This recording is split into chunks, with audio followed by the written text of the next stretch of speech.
وہ قبرستان زیادہ ہے جس میں حضرت عبداللہ ابن عباس کی قبر ہے، جس میں عبداللہ ابن مسعود کی قبر ہے، اس قبرستان کو چراغاں کرنا زیادہ ضروری ہے جس قبرستان میں میدان کربلا کے شہداء موجود ہیں، جس قبرستان میں جنگ احد کے شہداء موجود ہیں، جس قبرستان میں غزوہ خندق کے شہداء موجود ہیں، جس قبرستان میں رسول اکرم صلی اللہ تعالی علیہ وسلم کے زمانے میں مردوں کی تدفین ہوتی تھی، جہاں اسلام کی پہلی مسلمان خاتون سیدنا حضرت خدیجہ رضی اللہ تعالی عنہ موجود ہے، وہاں موم بتی جلتی، موم بتی جلانے سے اگر کوئی بھلا ہوتا ہو تو وہ ہمیں بتا دو،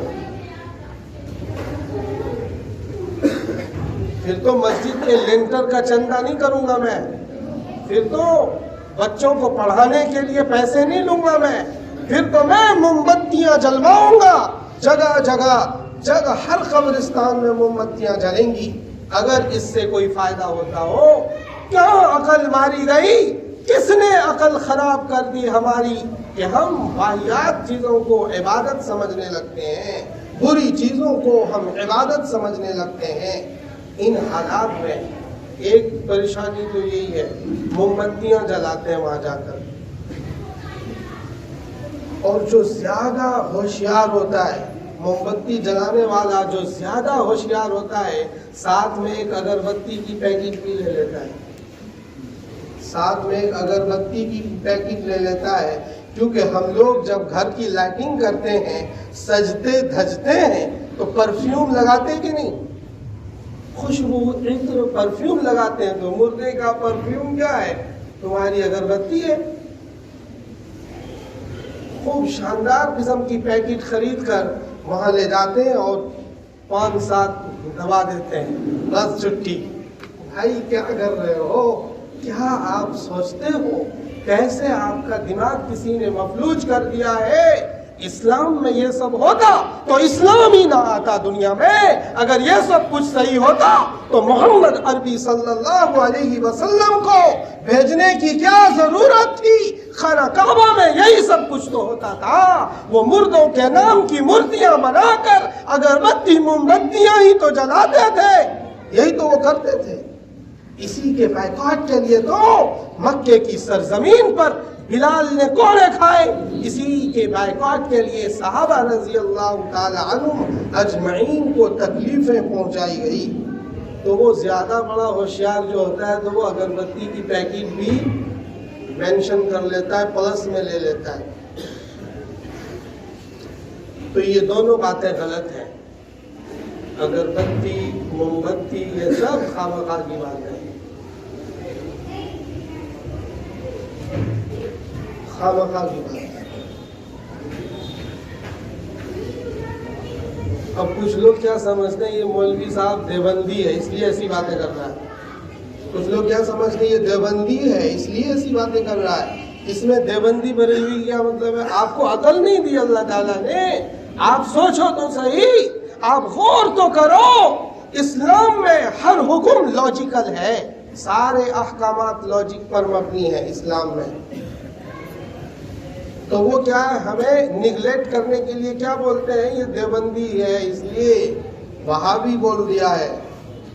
اس میں وہابی دیوبندی کا کیا مطلب ہے؟ یعنی میں اگربتی جلوا دوں تو میں ٹھیک ہوں، نہ جلواؤں تو پھر دیوبندی ہے۔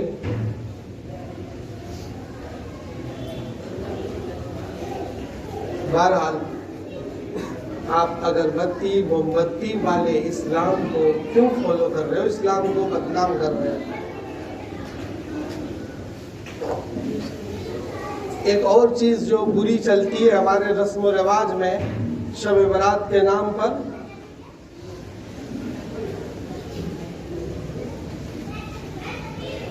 وہ ایک خاص قسم کا کھانا تیار کرتے ہیں، جیسے حلوہ بنا لیا۔ حلوہ کھانا حرام نہیں ہے، خوب کھلاؤ حلوہ، میں خود کھاؤں گا آپ کے ساتھ، مشکل نہیں ہے، خوب کھاؤ حلوہ، روز دکانوں پر حلوہ ملتا ہے، شاندار قسم۔ حلوہ کو کون پوچھ رہا؟ شاندار مٹھائیاں مل رہی ہے، حلوہ بھی تو ایک میٹھی چیزوں میں سے ایک ہے. ہم مٹھائی فل نہیں کہہ سکتے اسے، لیکن وہ مٹھائی کے قبیل سے ہی ہے. حلوے کی ٹکیاں وہ مٹھائی تو ہے. آپ شاہ جی ڈیری پہ چلے جاؤ، ایک سے ایک شاندار مٹھائی، لیکن ایک خاص آئٹم کو فکس کر دیا جاتا ہے کہ یہ حلوہ. اب بچوں کو لگتا ہے کہ شب برات کا مطلب ہے حلوہ، شب برات کا مطلب ہے حلوہ چاہیے. پھر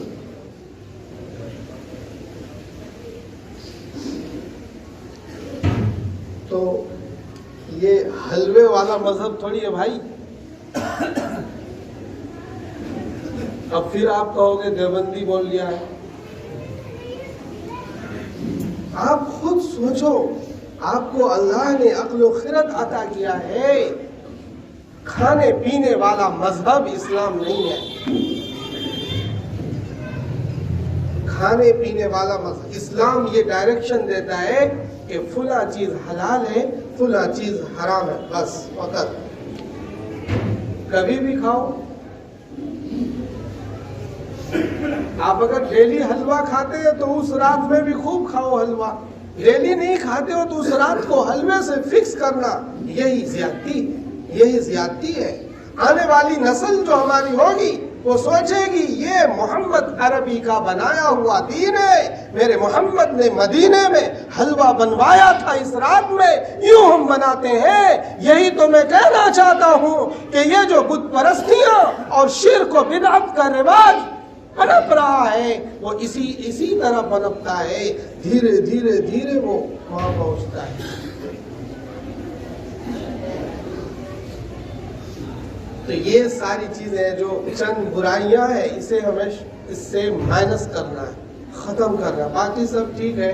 آپ شب برات کی رات میں جاگیے، عبادت کیجیے، اللہ تعالیٰ سے دعا مانگیے، اللہ سے قرب بڑھائیے، اللہ سے گڑ گڑائیے. ایک ضعیف حدیث میں مضمون ہے کہ اللہ تعالیٰ اس رات میں فیصلے کرتے ہیں، یعنی آپ کی تقدیروں کے فیصلے کرتے ہیں. اتنے لوگ مریں گے، اتنے لوگ زندہ ہوں گے، فلاں کو روزی ملے گی، کتنی ملے گی. یہ ساری چیزیں، بہت ساری چیزوں کا کلیئریشن ہوتا ہے، فائلیں تیار ہوتی ہیں. تو آپ جب فائل تیار ہو رہی ہو تو دعا کرو، اللہ تعالیٰ سے مناجات کرو، یہ چلے گا. تلاوت کرو، اللہ تعالیٰ کے مقدس کلام پاک کی تلاوت کرو، یہ سب چلے گا. لیکن اپنے پیسے کو فضول خرچی کی طرح یوں ہی نہ بہاؤ. کھانے پینے میں تو کوئی فاؤنڈیشن اسلام میں ہے نہیں، خوب کھاؤ پیو، لیکن کچھ ایسا نہ کرو جس سے لگے کہ یہ اسلام کا حصہ ہے، یہ دین ہے. اسے دین مت بناؤ. آپ نارملی کھانے کا من کر رہا، حلوہ پراٹھے یہ وہ، خوب کھاؤ، مشکل نہیں ہے. اس عظیم موقع پر، اس عظیم مہینے میں آپ کی جانکاری کے لیے یہ بتانا چاہتا ہوں کہ ہمارے یہاں مساجد ہیں اور ہم نے، علماء نے اتنی محنت کری کہ جگہ جگہ حفاظ تیار کیے ہیں. ڈھیر سارے حفاظ تیار ہیں. جیسے دنیا کے اور شعبوں میں ترقی ہوئی، مدارس کے ان شعبوں میں بھی ترقی ہوئی. پہلے حافظ ڈھونڈنے سے نہیں ملتا تھا، اب حافظوں کا اسٹاک ہے. اتنے حفاظ تیار کیے گئے. اور حافظوں سے ہم کیا رمضان میں کیا کام لیتے ہیں؟ تراویح کا کام لیتے ہیں. حافظوں سے کیا کام لیتے ہیں؟ تراویح پڑھواتے ہیں نا ان سے. جتنی مسجدیں ہیں سب مسجدوں میں، زیادہ تر مسجدوں میں 99 مساجد میں 100 میں سے کون تراویح پڑھاتا ہے؟ امام صاحب پڑھاتے ہیں. چاہے وہ امام صاحب بڈھا ہو گیا ہو، وہی چھوڑے گا نہیں ممبر کو. اور جو نئے والے بچے حفاظ تیار ہوتے ہیں انہیں سنانے کا موقع ہی نہیں ملتا. یہ بیچارہ امام بنے گا جب ہی کہیں نہ تراویح پڑھائے گا مسجدوں میں. تو اس کی ہمیں کوشش کرنی ہے کہ جو نئے حفاظ ہیں انہیں موقع دینا ہے. آپ سب لوگ سماج میں رہتے ہیں، آپ کی فیکٹریاں ہیں، بیٹھک ہے، کشادہ مکان ہے اور اچھا کاروبار ہے، تو آپ اپنے یہاں جگہ جگہ تراویح کا اہتمام کرواؤ. ابھی کیوں کہہ رہا ہوں یہ باتیں؟ یہ تراویح تو رمضان میں باتیں کرنے کی ہے نا، ابھی اس لیے کہہ رہا ہوں کہ تراویح کے لیے حفاظ کو سلیکٹ ابھی کرو گے نا آپ لوگ، اس لیے کہہ رہا ہوں۔ تو اگر کسی کے پاس گنجائش ہے اہتمام کرے، وہ حافظوں کو رکھے، حافظوں کو اپنے یہاں ان سے تراویح پڑھوائے، تاکہ زیادہ سے زیادہ حفاظ مصروف ہو جائے، کہیں نہ کہیں وہ تراویح پڑھائے۔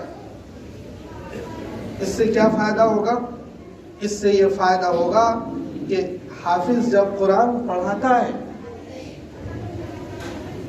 کھڑے ہو کر، تو اگر وہ ایک بار تراویح پڑھا لیا اس نے رمضان میں، تو سال بھر اگر نہیں بھی پڑھائے گا تو اگلے والے رمضان میں پھر بھی تراویح پڑھا دے گا۔ وہ اتنا وہ تیار ہو جاتا ہے سنانے کی وجہ سے، اس کی اتنی تیاری اسٹرانگ ہوتی ہے کہ وہ ایک سال اگر قرآن نہ بھی پڑھے تو بھی سنا دے گا تیاری کر کے۔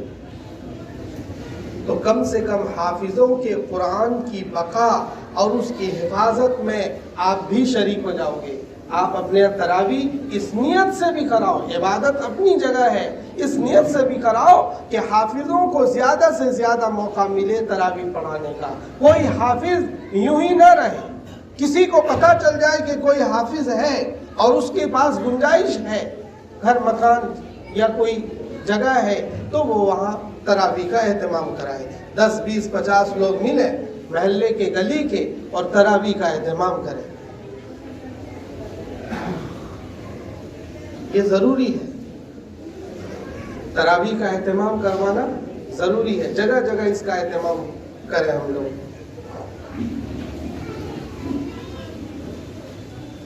اللہ تعالیٰ نے ہمیں یہ والا مہینہ عطا کیا، رمضان بھی مل جائے گا ہم سب کو، اللہ تعالیٰ رمضان بھی عطا کرے گا انشاءاللہ۔